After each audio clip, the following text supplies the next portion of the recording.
이 전쟁이 정말 멈추려는 것인가? 아니면 세계가 칼을 숨긴 외교 전략에 속고 있는 것인가? 이 질문은 지금 국제무대 전반에서 울려 퍼지고 있다. 러시아와 우크라이나의 전쟁이 34개월 차에 접어든 가운데 지난 3주 동안 공습 횟수는 180회를 넘어섰다. 이는 2시간마다 최소 한 번씩 공습 경보가 울리고 있다는 의미다. 지난밤에도 키이우는 드론과 미사일의 거센 공격을 받아 전력 에너지 시스템이 40% 이상 파손되었고 수십만 명의 시민이 영하의 기온 속에서 국가의 지원 없이 생존을 걸고 버티고 있다. 이것이 모두가 뚜렷하게 볼 수 있는 전장의 모습이다. 폭발음은 멈추지 않고 희생자는 매일 늘어나고 있다. 하지만 그 이면에서 벌어지는 일은 완전히 다르다. 미국의 특사단이 극비리에 모스크바로 급파될 준비를 하고 있으며 러시아 고위 관계자들과의 휴전 협의를 진행할 가능성이 제기되고 있다.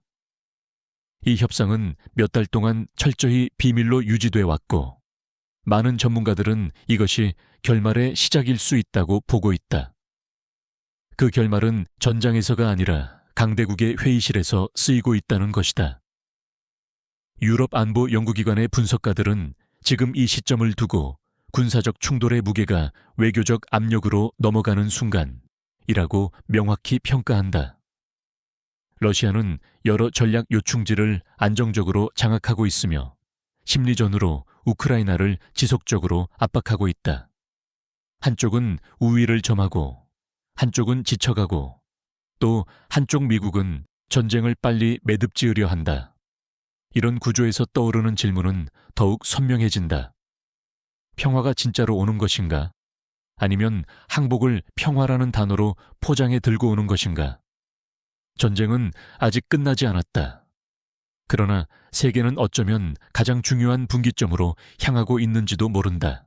우크라이나에서 폭발음이 계속 울려 퍼지는 가운데 세계가 결코 외면할 수 없는 사실은 미국이 전쟁 발발 이후 가장 긴급하고 적극적인 외교 행보에 나섰다는 점이다. 미국은 국제위기 협상가와 동급의 권한을 가진 특사를 모스크바로 급파해 크렘린 고위 관계자들과의 회담을 추진하고 있다.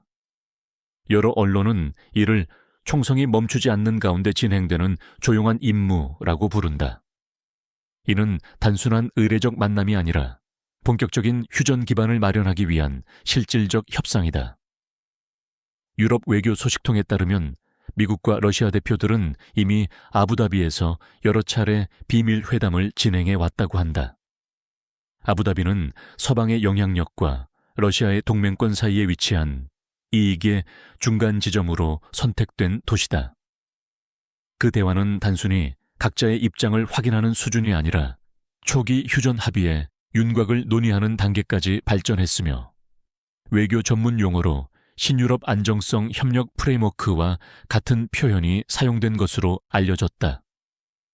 이는 단순한 총격 중단이 아니라 구조적 타협을 포함한 보다 큰 틀의 조정이라는 뜻이다. 상황을 더욱 뜨겁게 만든 것은 도널드 트럼프의 발언이다.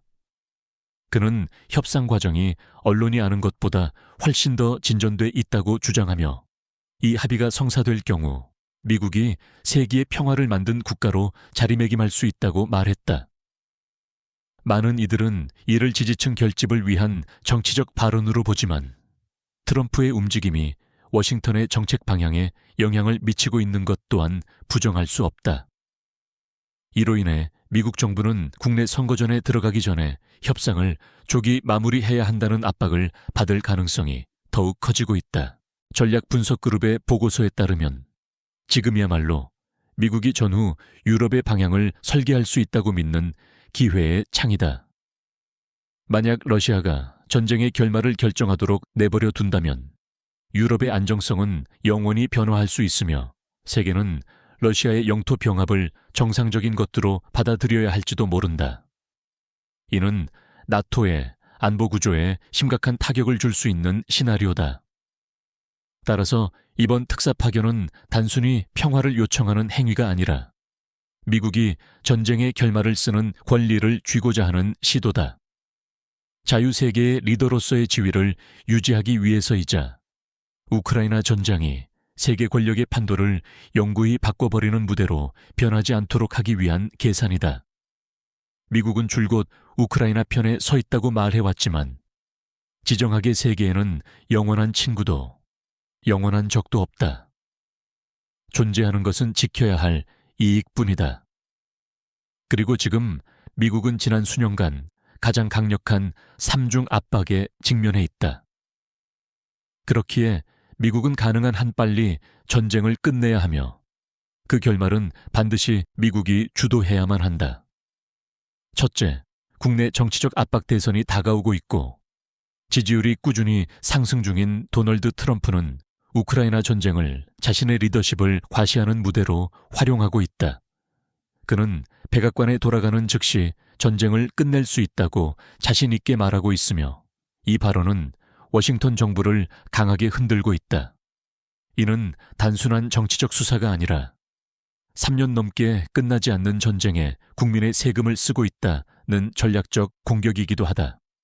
둘째, 세계 경제의 불안정성, 국제에너지기구 IEEA에 따르면 전쟁 발발 이후 원유 가격은 27% 이상 상승했고 유럽 가계의 에너지 비용은 평균 32% 증가했다. 미국의 인플레이션도 여전히 불안정하여 중앙은행은 금리 재인상의 위험을 염두에 두고 있다. 우크라이나 전쟁에서 생긴 불확실성은 여러 대륙의 시민 지갑에 직접적인 타격을 주고 있다. 전쟁이 길어질수록 투자 시장은 더욱 흔들리고 세계 경제는 어느 나라도 피할 수 없는 침체 국면에 들어설 가능성이 커진다. 셋째, 천문학적 군사비 지출. 지난 3년간 미국의 우크라이나 지원 예산은 5천억 달러를 넘어섰다. 이는 미국 국민과 야당으로부터 미국이 남의 전쟁에 돈을 쓰는 것인가? 아니면 자신의 체면을 지키기 위해 전쟁을 질질 끌고 있는 것인가? 라는 비판을 불러일으키고 있다. 미 의회 예상국 CBO는 명확한 외교적 성과 없이 전쟁 비용이 계속 늘어난다면 미국의 국내 인프라 투자 예산이 위협받을 수 있다고 경고한다. 이는 미국 경제 정책의 핵심 기반을 흔들 수 있다. 이 때문에 일부 분석가들은 이렇게 말한다. 미국이 전쟁을 끝내고 싶은 이유는 우크라이나를 돕기 위해서가 아니라 더 이상 전쟁의 비용을 감당할 수 없기 때문이다.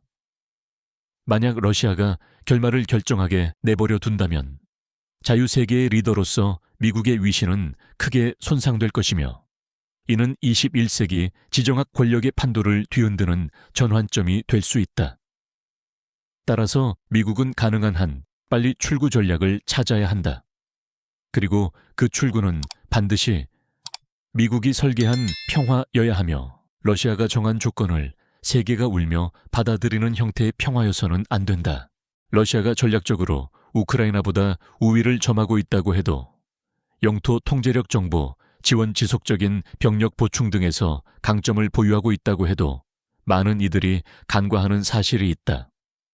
바로 전장에서 승리한 쪽이 아무리 강해 보이더라도 전쟁에는 러시아가 매일 지불해야 하는 군사적, 경제적 비용이 존재한다는 점이다.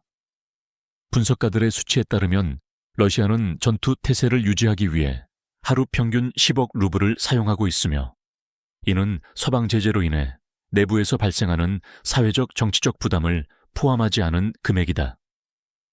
그러나 그보다 더 중요한 요소는 바로 시간의 비용이다. 지금 이 비용이 러시아의 진짜 적이 되고 있다. 전쟁이 장기화되면 국내 생산 능력이 둔화되고 경제 안정이 흔들리며 내부 여론은 지도부의 결정을 향해 의문을 제기하기 시작할 수 있다.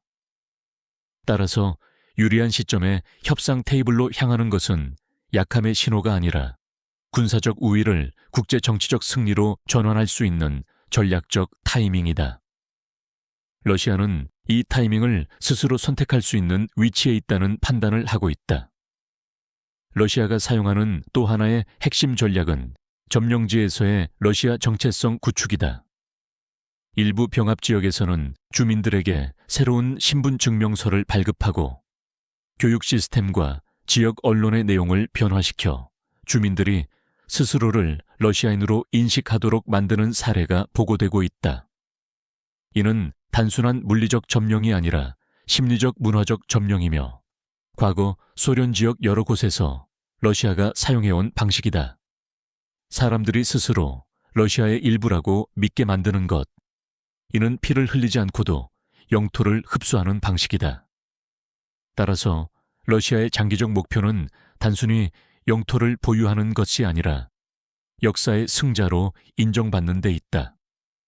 지금 시점의 협상 개시는 후퇴가 아니라 세계가 기억해야 할 결말을 만드는 과정이다. 러시아는 더 이상 소모적 전쟁을 이어갈 필요 없이 이미 핵심 목표를 달성했다는 이미지를 구축하려 한다. 모스크바의 관점에서 보면 승리는 항상 전선에서 이루어지는 것이 아니다. 세계가 치밀하게 설계된 결과를 받아들일 수밖에 없는 순간, 그 순간이 바로 러시아의 승리다. 러시아가 원하는 것은 단지 전장에서의 승리가 아니라 역사 속에서도 승리자로 남는 것이다. 휴전 가능성에 대한 기대가 날로 커지고 있지만 이번 평화협상의 이면에는 누구도 쉽게 말하지 못하는 깊은 우려가 자리 잡고 있다. 여러 언론 보도에 따르면 평화안의 일부 초안은 과거 러시아가 제시했던 기존 문서를 기반으로 했을 가능성이 있다고 한다. 만약 이것이 사실이라면 협상은 우크라이나의 입장이 아니라 러시아의 이익을 출발점으로 하고 있다는 뜻이다. 지난 3년 동안 수많은 국민의 희생을 치러온 우크라이나에게 이는 결코 가벼운 문제가 아니다. 현재 우크라이나는 군사경제적으로 가장 취약한 상태에 놓여 있다. 겨울철 공격으로 에너지 시스템이 심각하게 파괴되었고 국가 방어 능력은 눈에 띄게 약화됐다. 수천 명의 병사들은 장기전으로 인한 피로를 호소하고 있다. 지금은 협상에서 유리한 조건을 끌어낼 수 있는 시점이 아니며 오히려 국제사회가 우크라이나에게 어떤 형태로든 합의를 수용하라고 압박하는 시기일 가능성이 크다.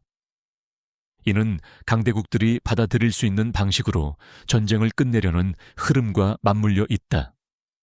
따라서 가장 무거운 질문이 제기된다. 만약 우크라이나가 양보해야 한다면 그 희생이 지금까지 흘린 피에 값할 만큼 충분한가? 더 나아가 불공정할지도 모르는 제안에 대해 국제사회가 침묵한다면 우크라이나 국민들은 전쟁의 혼란 속에서 홀로 남겨졌다고 느끼게 되지 않을까? 전쟁에서 가장 고통받는 시점에 이루어지는 어떤 협상도 그것이 국가의 주권을 위한 결과가 아니라 타인의 이익을 위한 종결로 비춰질 위험이 크다. 현실적으로 우크라이나가 남은 국민의 생명을 지키기 위해 어떤 선택을 고민해야 할 수도 있다. 그러나 반대로 가장 약한 순간에 조건을 완화하는 것은 우크라이나가 자유를 위해 싸워왔다는 이미지 자체를 무너뜨릴 수도 있다. 그럴 경우 국민들은 우리가 모든 것을 희생한 결과가 이 정도에 불과한가? 라고 되묻지 않을 수 없다.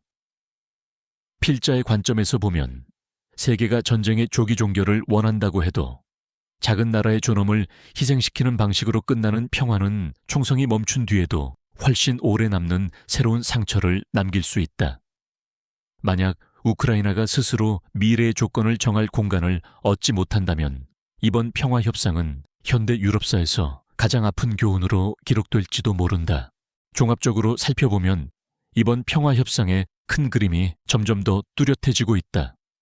미국은 자유세계의 지도자로서 전쟁을 멈출 수 있는 위치에 설 기회를 갖고 있으며 러시아는 점령지를 유지하고 국제사회로부터 사실상의 승인을 얻을 가능성이 있다. 우크라이나는 피와 죽음을 멈추고 국민들이 다시 일상을 되찾을 기회를 얻을 수 있을지도 모른다. 그러나 핵심 질문은 이것이다. 그 대가로 무엇을 잃게 되는가? 그리고 누가 그 대가가 받아들일 만한 가격이라고 결정하는가? 전쟁을 끝내는 것이 잘못은 아니지만 가장 위험한 것은 한쪽이 공식적으로 패배했다고 느끼는 조건 아래서 끝나는 전쟁이다. 만약 우크라이나가 러시아가 과거에 제시했던 문서를 기반으로 한 평화 틀을 강제로 수용하게 된다면 그로 인해 얻어지는 평화는 진정한 평화가 아니라 언제든 재폭발할 수 있는 임시 휴전일 가능성이 크다. 영토와 명예가 의심받는 순간 침묵은 새로운 갈등의 불씨가 될 수 있으며 그 폭발력은 이전보다 더 클 수 있다. 외교계에서는 이런 의문이 점점 커지고 있다. 만약 우크라이나가 스스로 미래의 조건을 결정하지 못한다면 그러한 평화가 과연 지속될 수 있는가? 진정한 평화는 강대국 두 나라의 타협으로 만들어지는 것이 아니라 가장 큰 희생을 치른 나라의 동의에서 시작된다. 세계 역사에서 억지로 고개를 숙이게 만든 평화가 오래 지속된 적은 단 한 번도 없다. 필자는 전쟁이 끝나 국민의 고통이 멈춰야 한다고 믿지만 동시에 우크라이나가 스스로의 운명을 결정할 권리를 갖지 못한다면 이번 평화는 오히려 국가 내부의 분열을 초래하고 미래의 작은 국가들에게 위험한 선례가 될 수 있다고 본다. 따라서 이제는 이렇게 솔직하게 물어야 할 때다. 명예를 대가로 얻은 평화가 과연 오래 지속될 수 있는가? 아니면 단지 전쟁의 폐허를 잠시 가리는 연기일 뿐인가? 그리고 가장 무거운 질문. 이 전쟁의 결말을 쓰는 사람은 누구인가? 우크라이나인가? 아니면 협상 테이블에 앉아있는 강대국들인가? 그 답은 우크라이나의 미래뿐 아니라 인류가 피할 수 없는 세계 질서의 정의에 대한 시험이 될 것이다.